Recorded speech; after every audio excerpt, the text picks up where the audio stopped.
My name is Elena Brooks, and even now, hours after the phone call that sliced through something tender inside me, I can still feel the echo of my father's voice like a bruise pressed too hard.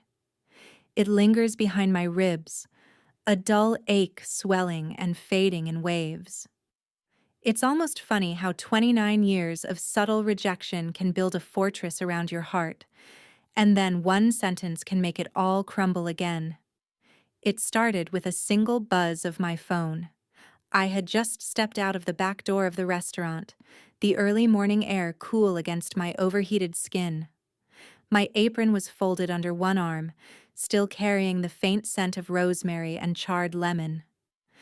The sky above Portland was just beginning to lighten from navy to a reluctant blue, and for a brief moment I let myself breathe, really breathe, as though the quiet was my reward for surviving another long shift. Then the phone vibrated in my hand. Dad. My stomach tightened the way it always did when his name appeared. Not fear, not even dread. Just that familiar bracing, like tightening a seatbelt before turbulence. His calls never came with warmth. They came with instructions, expectations, or disappointment dressed in politeness. I hesitated only a second before answering. Elena, he said, his tone clipped, as if he were already annoyed with me. He always sounded like he was speaking to an employee who didn't quite meet the company standard. Listen, we need to talk about Thanksgiving dinner. I closed my eyes, exhaled, felt the cold metal of the restaurant door against my back. Okay. Well, he paused, but it wasn't hesitation. It was the careful shaping of words meant to wound while sounding reasonable. Lydia's fiancé wants a classy family dinner. Something elevated. My throat tightened. We've been planning for weeks, he continued, and well, your restaurant uniform would ruin the photos he's going for. For a moment, I forgot how to breathe. My restaurant uniform, the job I loved, the career I built with burns, sweat, and stubbornness. The white jacket and dark apron I wore with quiet pride, ruining their photos. Dad, I whispered, my voice small despite how hard I tried to steady it. Are you saying you don't want me there? Silence, the kind that says everything before the words even land. Then he cleared his throat. It's just better for the family image, Elena. I'm sure you understand. I think that was the part that hurt most. Not the rejection, but the expectation that I would agree that I didn't belong. I understand, I said quietly. I hung up before my voice could betray me. For a long moment I stood there in the alley behind the restaurant, the cold creeping up my arms as the city slowly woke. I stared at my phone, at my reflection in the dark screen, the faint smudge of ash across my cheek, the tired but determined eyes, the flyaways escaping from my bun. And for a moment I wondered what exactly about me embarrassed them. Was it the smell of garlic and smoke soaked into my clothes? The burn marks on my forearms? The career they didn't find glamorous enough? Or was it simply the fact that I wasn't Lydia? I slid into my car and let the engine hum beneath me, a soft vibration that grounded me just enough to keep my hands from shaking. As I drove through the quiet streets, memories pressed against me like ghosts tapping on windows. Memories I never asked for. Memories that always returned when something reopened the old wounds. I remembered Lydia at 8 years old, twirling in the living room in a sparkly pink dress while our mother clapped like she had front row seats to Broadway.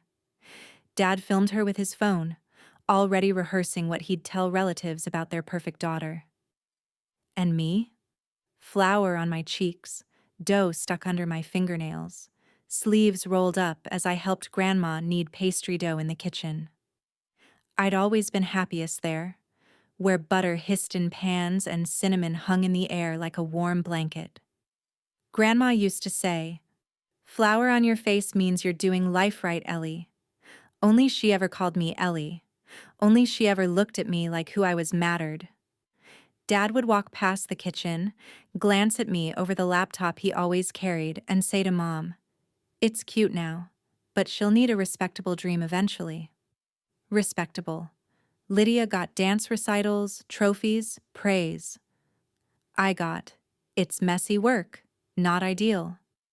Lydia got a brand new car at 16. I got a bus pass and a reminder to get to my part-time diner shift on time. But I never resented the work. The kitchen, any kitchen, felt like mine. I knew how to read a pan by the sizzle, knew when dough needed more time just by touch, knew how flavors spoke to each other. But none of that impressed my parents. Years later, when I earned my first position as a prep cook in a real restaurant, a fine dining establishment that treated ingredients like sacred art, Mom blinked at me in confusion. "You want to cook? For people? As a job?" The disdain was subtle, but I caught it. I always caught it. So when Dad told me I wasn't welcome because my presence, my uniform, would ruin their perfect Thanksgiving photos, I shouldn't have been surprised. But it still hurt. It hurt like being 12 again, watching Lydia's birthday party unfold with fireworks and a cake taller than my dignity, while mine consisted of cupcakes and a rushed family dinner because Lydia had rehearsals. It hurt like being 17, getting into culinary school on a scholarship, only for Dad to say, "It's a phase, Elena. You'll grow out of it." It hurt like every time I walked into a room and saw the disappointment in their eyes before I even opened my mouth. But I kept driving, not home, not to them, to the one place I knew I still mattered, the restaurant. Thanksgiving wasn't a reservation night for us. Every year, our head chef organized a huge community event, feeding the homeless, families struggling to make ends meet, people who had no table of their own. In that kitchen, nobody cared if I smelled like smoked paprika or roasted garlic. Nobody cared what I wore. Nobody cared how I looked in photos. I was valued for the work I had practiced my whole life. When I arrived, the kitchen was already buzzing with energy. Steam rose in curling ribbons, voices overlapped, pots clattered, and the air smelled like butter, thyme, and warmth. Chef Raymond looked up when I walked in. "Brooks, you're early." I shrugged, tying my apron. "Couldn't sleep." He nodded like he understood. He probably did. Most chefs had complicated families. "You running production or plating today?" he asked. "Put me wherever you need me." "Good." He handed me a towel. "I need hard in the plating station today. The rest of these clowns don't know the difference between deliberate rustic and sloppy." A couple of line cooks booed theatrically from across the station. For the first time that morning, I smiled. As the hours passed, the kitchen became a storm of organized chaos. Turkey carving stations, huge pots of mashed potatoes whipped to perfection. Cranberry sauces, some classic, some with orange zest and a hint of ginger. Pumpkin pies baked by the pastry team lined the counters like edible soldiers. People filed in, kids who giggled when they saw the dessert table, elderly couples holding hands, teenagers with backpacks bigger than their bodies, single parents looking exhausted but grateful.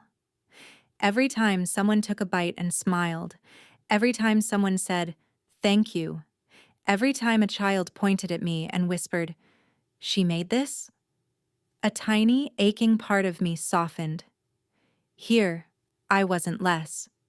Here, my uniform didn't ruin anything. Here, I belonged. But even the warmth of the kitchen couldn't fully drown out the cold words my father had spoken. They didn't want me. They didn't want my presence. They didn't want me ruining their curated version of family. As the day stretched into evening, my exhaustion deepened. Not just the physical kind, but the emotional kind that sits in your bones. After the last service ended and the final dish was washed, I stepped outside into the crisp night air. The city felt quiet, softened by Thanksgiving calm. And yet, I felt lonelier than I had in years.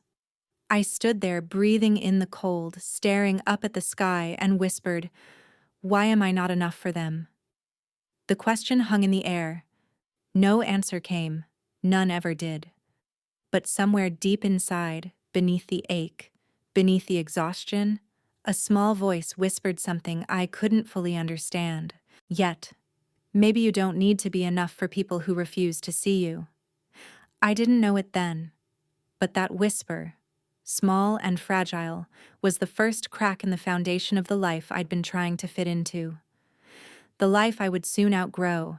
The life that would unravel completely the next morning when my parents and Lydia showed up at my apartment door. And when Lydia's fiancé saw me, really saw me, everything I thought I knew about my place in the family would shatter. The morning after Thanksgiving was one of those gray Portland mornings where the sky feels like wet concrete, heavy, low, and impossible to escape. I'd barely slept. My body ached from the 16-hour shift, and my mind wouldn't shut off long enough for rest to settle in. Every time I closed my eyes, I heard my father's voice again. "Your restaurant uniform would ruin the photos." It played in a loop, growing sharper, louder, meaner with each replay, until it wasn't just a memory. It was a rejection carved across my ribs. I rolled over in bed and winced. My shoulders throbbed from carrying stock pots and trays, my wrists sore from chopping for hours without pausing. Even breathing felt effortful. But at least the kitchen chaos yesterday had distracted me from the bruises my family always left in places no one could see. At least until now. I dragged myself up, hair still smelling faintly of smoke and thyme even after 2 showers, and shuffled to the tiny kitchenette of my apartment. The place was quiet in the way only early winter mornings could be. My apartment wasn't fancy. It was old, water pipes moaned, the heater rattled, the fridge hummed like it was on its last life. But it was mine. The only space where I didn't feel compared, judged, or forgotten. I put water on the stove for coffee and rubbed my tired eyes. I expected the day to be slow, quiet, maybe even peaceful. I couldn't have been more wrong, because just as the kettle began to rumble, a loud, frantic pounding rattled my front door. Not knocking, pounding. Hard enough that I felt the vibrations through the floor. My heart jumped into my throat. For a split second, my exhausted brain tried to rationalize it. Maybe a neighbor, maybe a delivery gone to the wrong unit, maybe. Then I heard my mother's voice. "Elena, open the door right now." My stomach dropped. My hands froze on the counter. No, no, no, no. They never came to my apartment. They avoided this place like it carried disease. It wasn't up to standard. It wasn't family appropriate. It wasn't elevated. But today they were here, and they sounded angry. The pounding grew louder. "Elena, don't make us stand out here," Dad's voice thundered. My heart hammered against my ribs so hard it hurt. What were they doing here? Why now? What did they want? I took a shaky breath, crossed the living room, and opened the door slowly. The moment the door cracked open, it felt like the entire hallway exploded with tension. My parents stood there, dressed in expensive winter coats, impeccable, flawless, furious, and behind them, Lydia. Perfect Lydia, wrapped in a cream turtleneck, snow-white coat, her blonde hair curled into soft, effortless waves. Her mascara didn't even smudge in the November cold.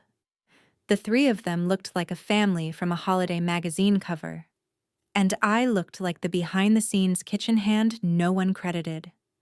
Mom's eyes swept over me, taking in my oversized sweatshirt, messy bun, and puffy, sleep-deprived face.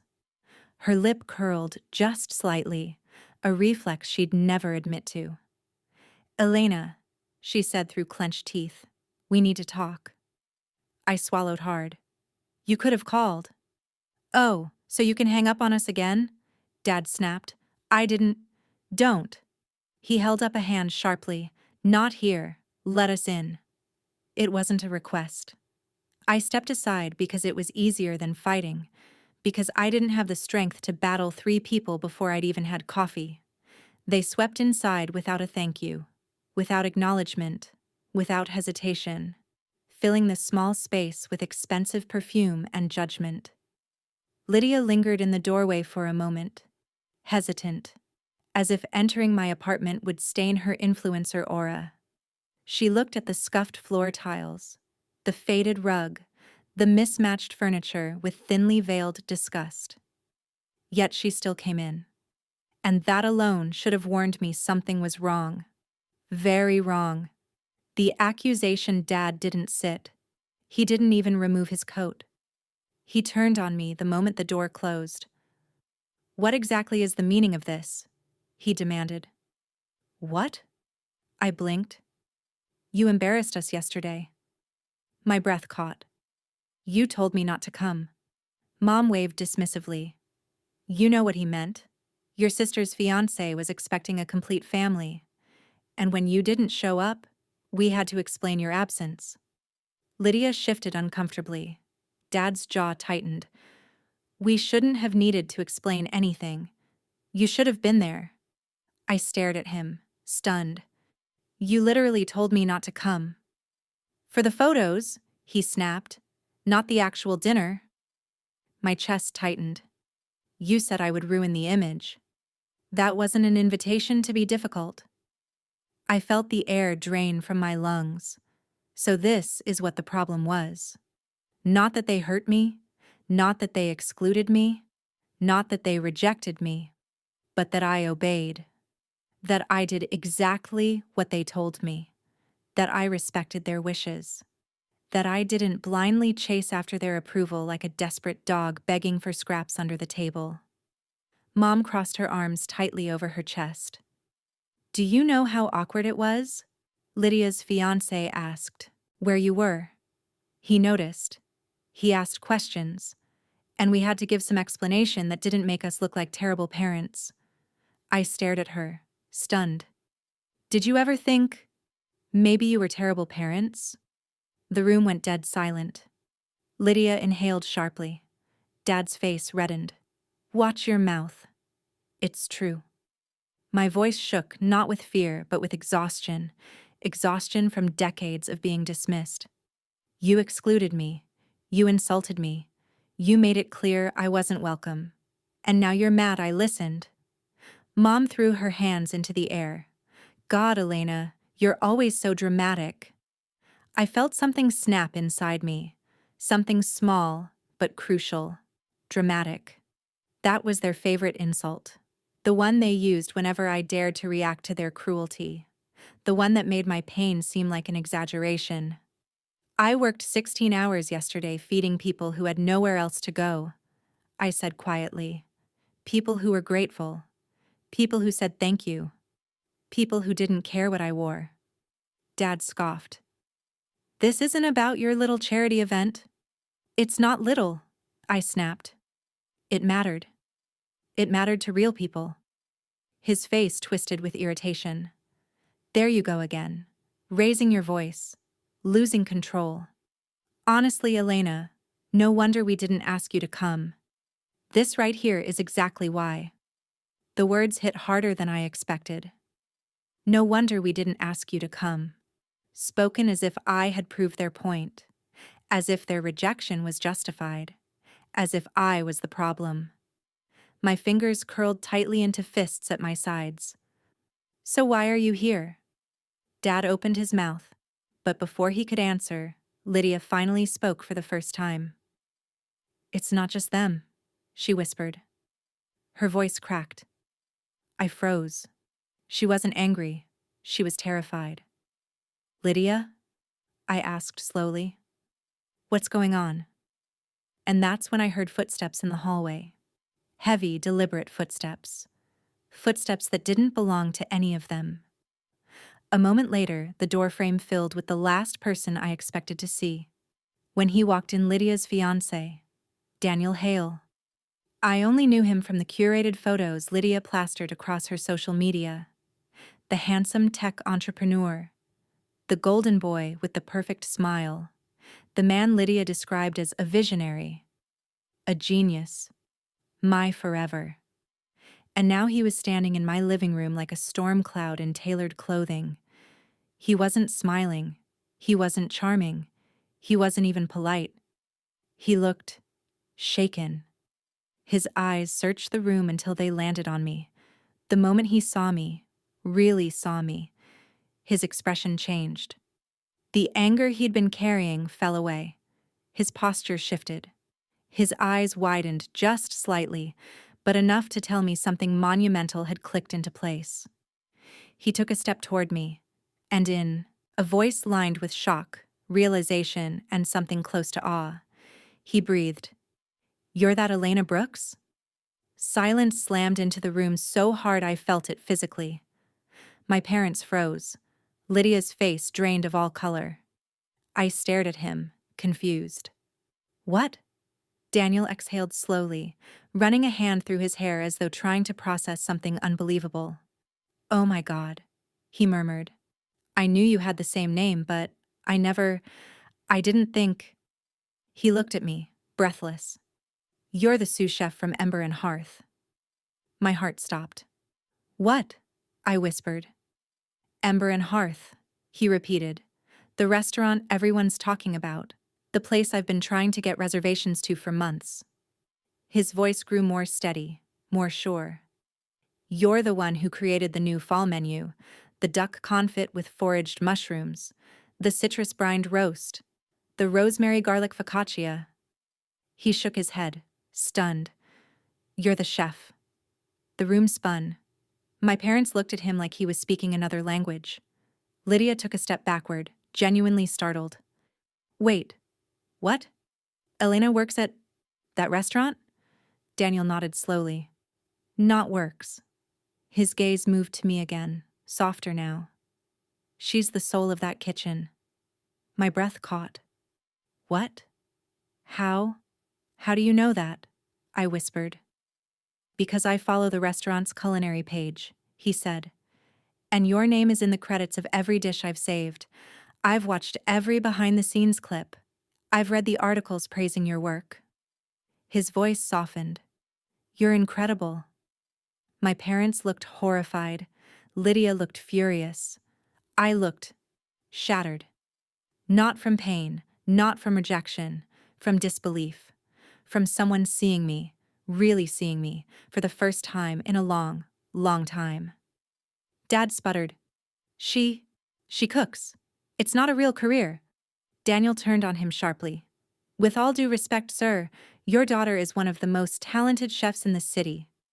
My mother's jaw dropped. Dad paled. Lydia's face twisted with jealousy. And something inside me, something small, wounded, and hidden, lifted its head. For the first time in forever, I felt the tiniest spark of dignity, the tiniest flame of pride. Daniel turned back to me. "Elena," he said gently, "I came here today because something didn't make sense. Because none of them could give me a good reason why you weren't at dinner yesterday." His eyes softened. "Now everything makes sense."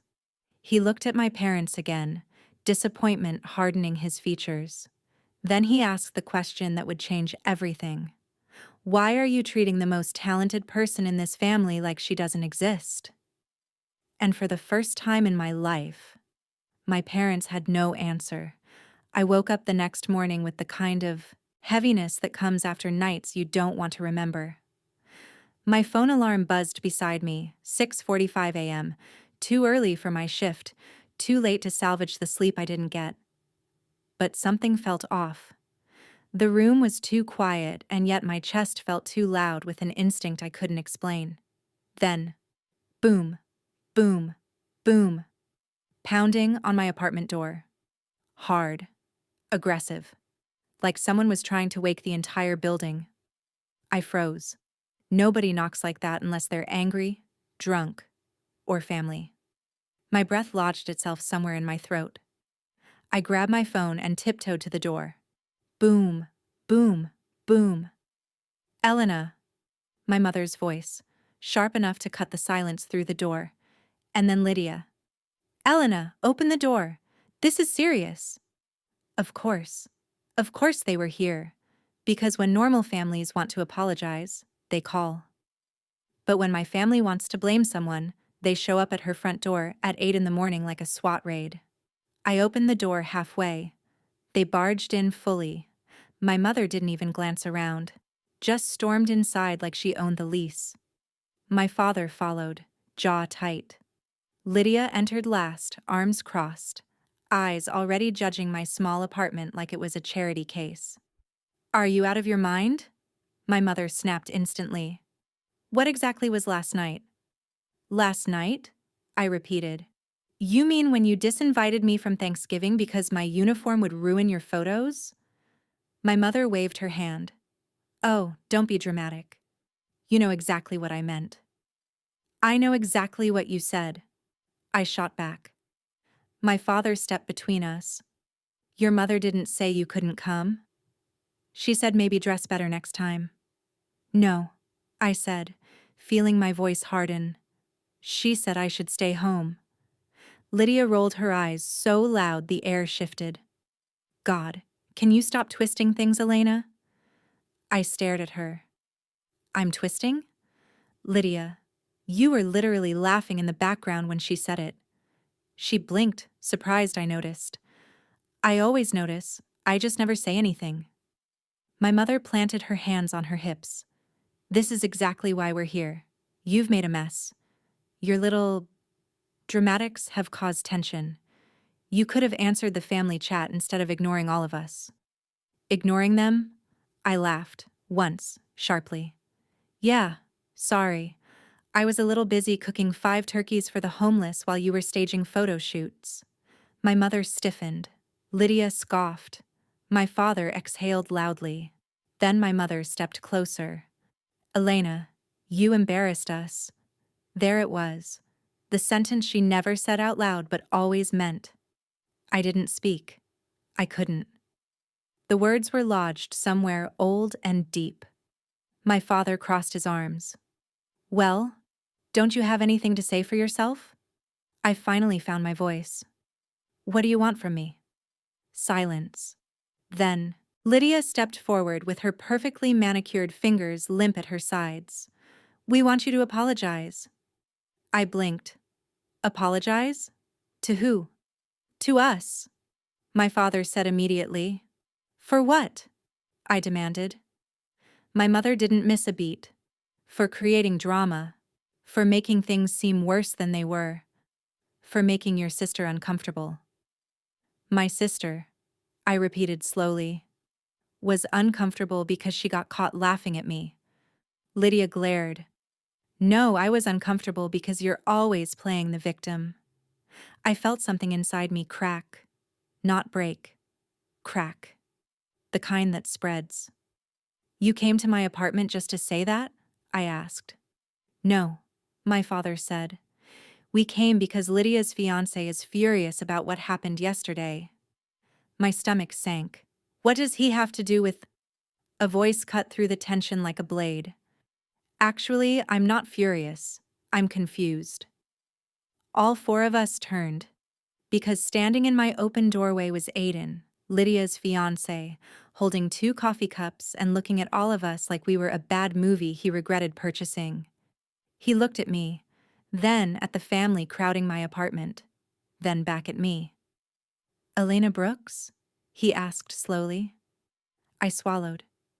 "Yeah?" His eyebrows rose. "You're the Elena Brooks?" I blinked. "I don't know what you mean."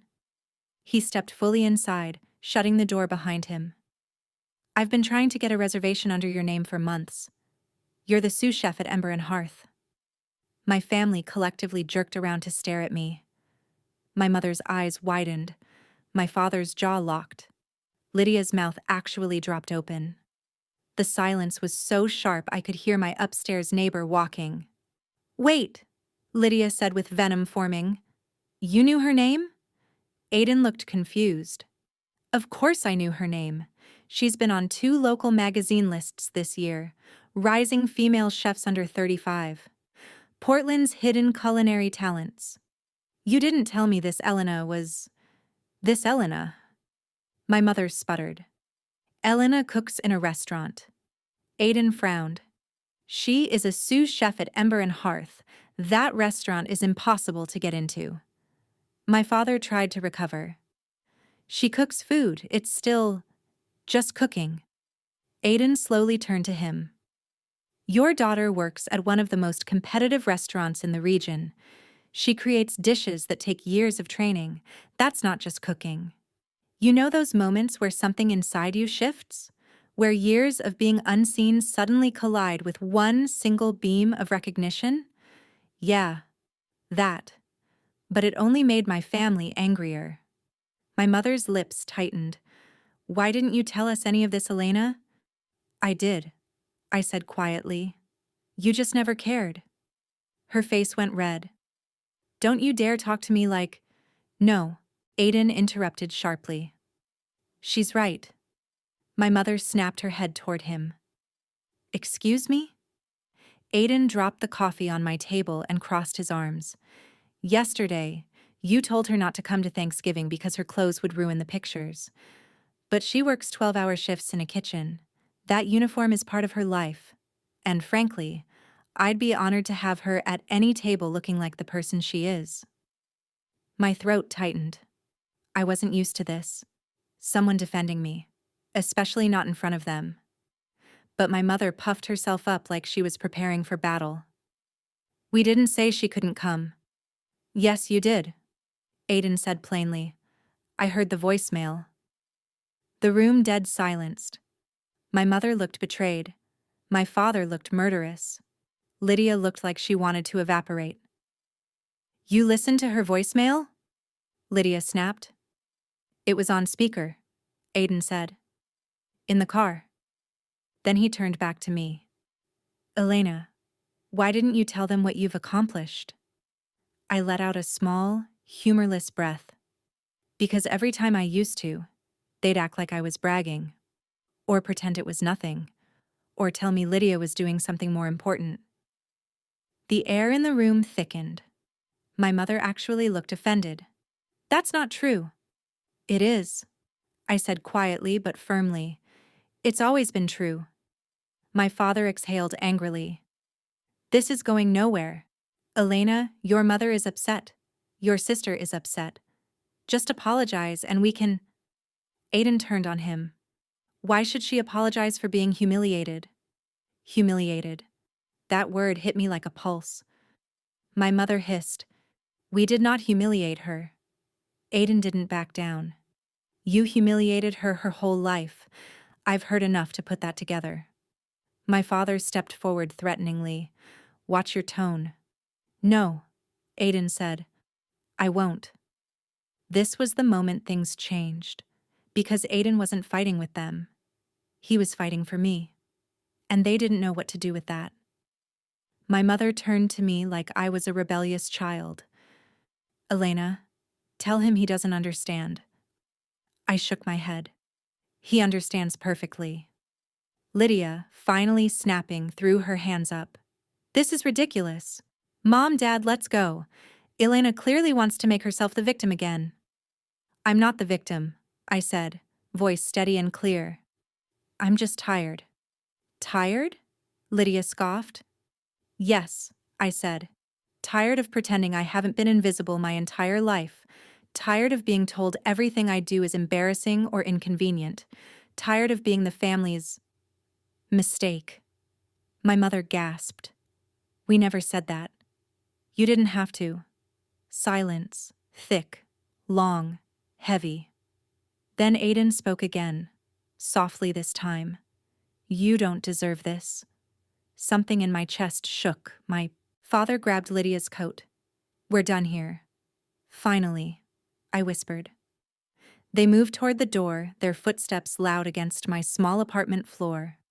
But before Lydia walked out, she paused.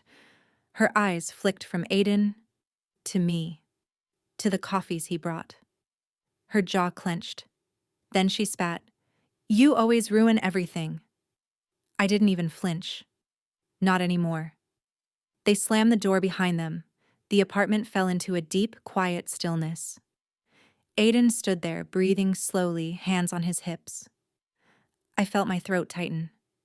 Not from sadness, not from fear, from release. Aiden finally looked at me. You okay? I nodded. I think I'm better than I've been in a long time. He exhaled with relief and handed me one of the coffees, slightly crushed from the chaos. This one's yours? I took it. Warm. Real. Mine. Aiden looked around my apartment and chuckled weakly. Well, that was intense. I let out a laugh. A real one. You think? He stepped closer, expression softening.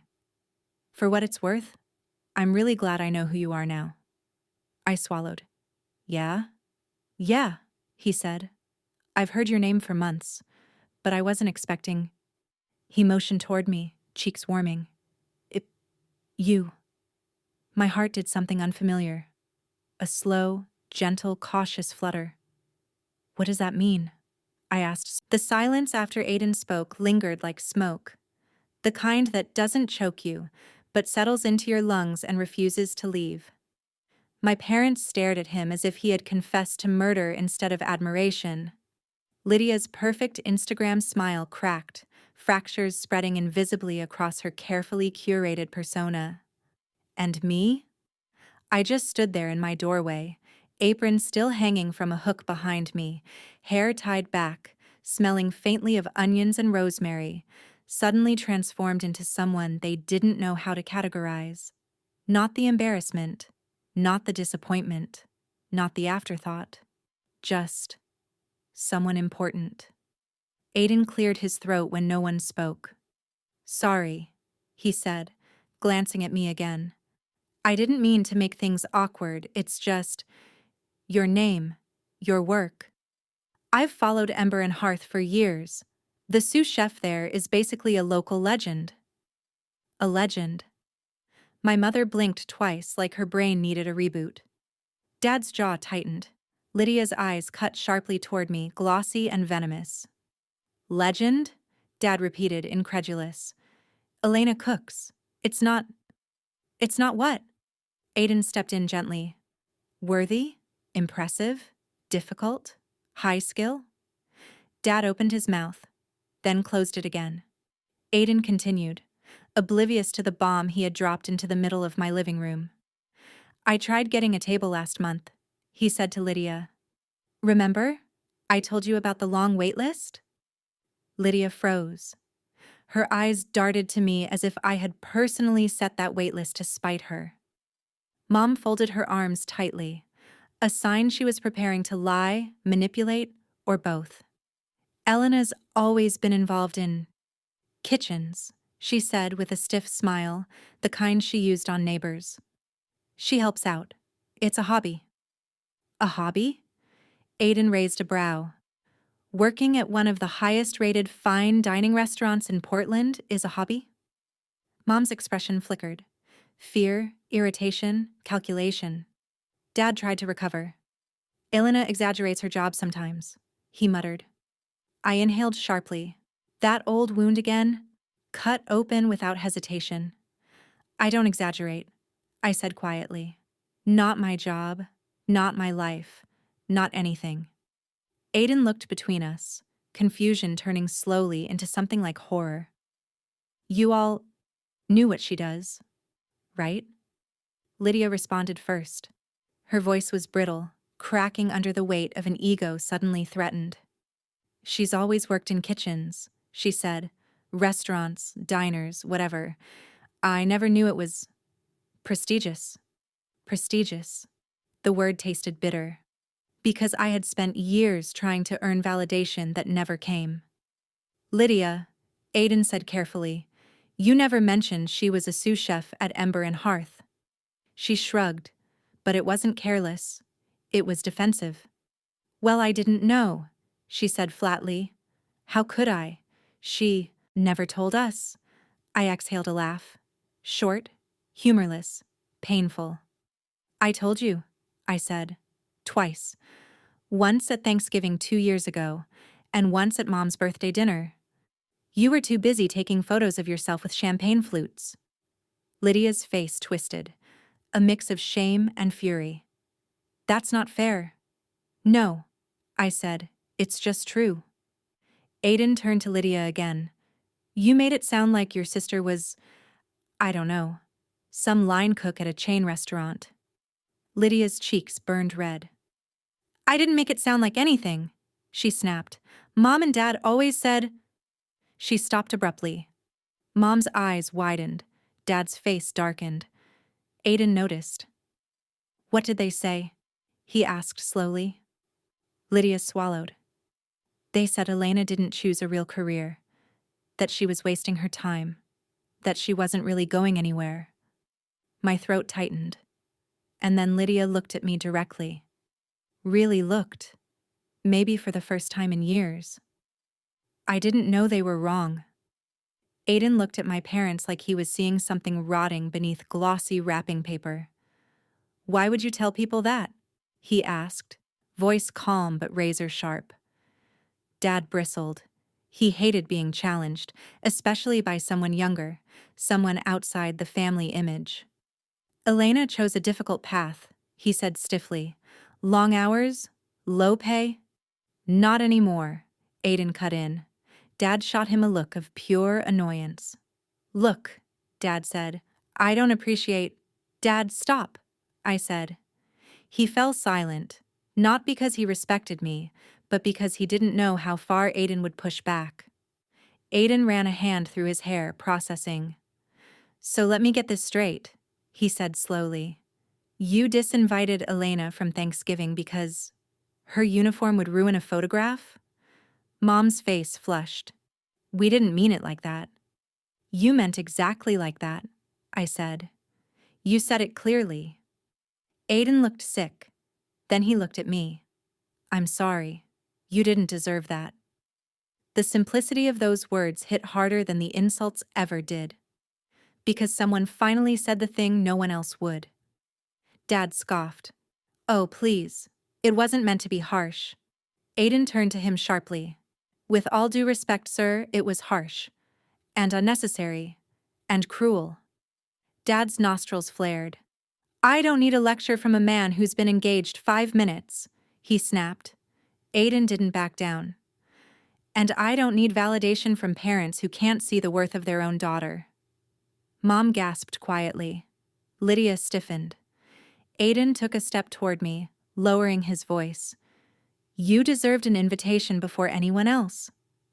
And that, those soft, direct words, were the final crack in something deep inside me. Mom jumped in quickly, desperate to redirect. Elena, maybe you misunderstood the tone. Your father didn't mean. I understood, I said. Perfectly. Dad folded his arms. So now you're playing the victim. There it was. The line he always used when he couldn't control the narrative. I felt something inside me shift. Slow, but unstoppable. A rising heat, but not anger, not sadness. Clarity. No, I said. I'm not playing the victim. I'm just done pretending your treatment is normal. Mom's lips pressed thin. Elena, we only ever wanted you to succeed. No, you didn't, I whispered. You wanted me to conform. Aiden stared at me with something like admiration. Mom started pacing. This is becoming dramatic, she muttered. We came here to talk. To talk? I asked. Or to control the story before Lydia's fiancé sees too much? Mom froze. Dad glared. Lydia looked at the floor. Aiden exhaled softly. Elena, he said. What did they mean by image? Why were they so worried about your uniform? The truth slipped out, raw and unfiltered. Because they're embarrassed of me. The room went still. Aiden's face changed. Shame for them, for being aligned with them, for almost marrying into a family that treated their own daughter like a smudge on a memory. Mom clasped her hands tightly. That's not true. We just wanted Thanksgiving to be elevated. Lydia's fiancé wanted. Aiden shook his head. Don't drag me into this. I never asked you to exclude her. I never asked for perfection. I don't care about photos. Mom faltered. Dad sputtered. Lydia stared at him like he had betrayed a script she expected him to follow. Aiden looked at me again. Elena, I'm really sorry. And then, unseen by everyone but me, Lydia flinched. Not because he apologized, but because he apologized to me, because he saw me, because he admired me, because in this moment, I was the one with value. Her perfect world had cracks. She hated it. Aiden continued, voice low, sincere. I didn't know what they were like with you. I thought, your family was supportive. I laughed softly, pain mixing with humor. They support Lydia. Lydia swallowed hard. That's not fair. It's true, I said. You got the praise, the attention, the rewards, the cars, the compliments, the affection. And what did you get? Aiden asked quietly. I looked at him, then at my parents. Criticism, I whispered, and distance, and the expectation that I shouldn't expect anything. Mom's eyes flickered. Dad looked away. Aiden stepped closer. You deserved better. The room pulsed with tension, a shift, a quiet turning point. Mom grasped at her purse straps. Well, she said shakily, this has been blown out of proportion. No, I said, this is proportionate, this is honest. Dad straightened, clearing his throat. Are you done? He asked. I smiled, a small, tired, freeing smile. No, I said, I'm just beginning. Aiden exhaled, a tiny, proud smile tugging at the corner of his mouth. Lydia's expression shattered again. Elena, she said, voice trembling with something she didn't want to name, fear, jealousy, insecurity. Why are you attacking us? Because you've been attacking me my whole life, I said softly. You just made it look pretty. No one spoke. The truth vibrated in the air. Aiden broke the silence with a question that made my parents stiffen like wires pulled too tight. Elena, did they ever support your cooking? Mom's jaw tightened. Dad looked irritated. I answered honestly. No, I said. Never. Not once. Aiden nodded slowly, as if piecing everything together. And your grandmother? I felt my throat close. She was the only one who made me feel seen. Mom's face contorted. Oh, please, she snapped. Your grandmother encouraged your little cooking hobby because she didn't know any better. Stop. My voice cracked like lightning. The temperature of the room dropped 10 degrees. Don't talk about her, I said. You don't get to rewrite that too. Aiden stared at me with something like heartbreak. Dad finally exploded. This is ridiculous. We didn't come here to be insulted. We came because Elena didn't respond to Lydia's messages. She didn't show up to Thanksgiving. She caused drama. I laughed. Sharp. Cold. You told me not to come. Dad stiffened. You know what I meant. I shook my head. No, I know exactly what you said. Aiden stepped between us just slightly. Not enough to be confrontational, but enough to show whose side he was on. Elena, he said softly, you don't have to justify anything. I swallowed hard. Years, decades of pain sat behind my teeth. I wasn't a legend. I wasn't a rising star. I wasn't anything extraordinary. I was just someone who had been invisible for so long that the sound of being seen felt like thunder. This isn't your fault, Aiden said quietly, and I believed him. For the first time in my life, I believed someone. Mom grabbed Lydia's hand. We're leaving, she said sharply. We didn't come to be disrespected. Aiden raised his eyebrows. Funny, he said calmly, that you say that now. My parents stormed toward the door. Lydia lingered. Her eyes flicked to Aiden, then to me, then back to Aiden. And that's when I saw it. The fear, the truth, the realization that something was shifting dangerously. Elena, she whispered, you're ruining everything. I stepped closer. No, I said. I'm finally telling the truth. If that ruins things, they weren't real to begin with. Aiden stared at me like I had just lit a match. Lydia stared at me like she was watching her world burn. Then she turned and followed our parents out the door. The apartment fell silent, the kind of silence that comes after a storm. Heavy, electric, full of debris. Aiden exhaled. You okay? No, I whispered, but I'm free. And for the first time in my life, that was enough. The night after the confrontation felt unnervingly silent, like the world was holding its breath, waiting for something to shatter next. Elena lay awake in the dim glow of her bedside lamp, staring at the shadows crawling up her walls. She could still hear her mother's voice echoing from hours earlier. Sharp, trembling, guilty, then cold again, like frost reforming over a cracked window. Nothing was resolved. Nothing ever was with this family. But something had shifted. For the first time, Elena wasn't the one folding. She pulled her blanket tighter as her phone buzzed on the nightstand. A single message glowed. Aiden, are you awake? Her heart did that stupid fluttering thing she hated acknowledging. She typed back. Elena, yes. Why? Another bubble appeared. Aiden, I saw the lights on. Just wanted to check if you're okay. He always did that. Noticed things she didn't think anyone saw. She sat up, chewing the inside of her cheek before replying. Elena, I'm fine. Just thinking. A pause.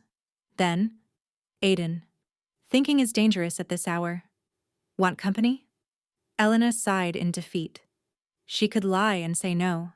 She could pretend she didn't want to see him. But tonight, the truth came easier than usual. Elena. Okay. She barely had time to breathe before the soft knock came at her door. When she opened it, Aiden stood there in gray joggers and a hoodie, hair messy, eyes soft in the hallway light. You look like you haven't blinked in hours, he murmured. I haven't, she admitted. He stepped in and closed the door behind him, the click sounding final, intimate, grounding. She walked back toward the bed and he followed, sitting beside her like he'd done it 1,000 times. What happened downstairs earlier? He asked quietly. Elena swallowed. Just patterns repeating. My mom can't handle telling the truth unless she finds someone else to blame for it. And tonight, the someone was you, he said. She nodded. Like always. Aiden leaned back against the headboard. You know, you don't have to keep yourself tied to this house. To them. I know, she whispered. But it's not that simple. It could be. It was a dangerous sentence. It hung in the air like a dare. Before she could answer, he reached out, hooking a yeast finger under her chin, forcing her to meet his eyes. Elena, he said softly, they don't see you. They see what they use you for. You deserve better than being the family scapegoat. Her breathing hitched. I don't even know what better looks like. Aiden didn't hesitate. I do. Silence stretched between them, thick and electric. Elena finally looked away, her pulse racing too fast. Why do you care so much? She whispered. He didn't pull back. Does it really need explaining? She stared at him, throat tightening. Maybe. Aiden brushed his thumb along her jawline. Because you're the only person in this house who hasn't tried to break me. Because you're the only one who actually listens.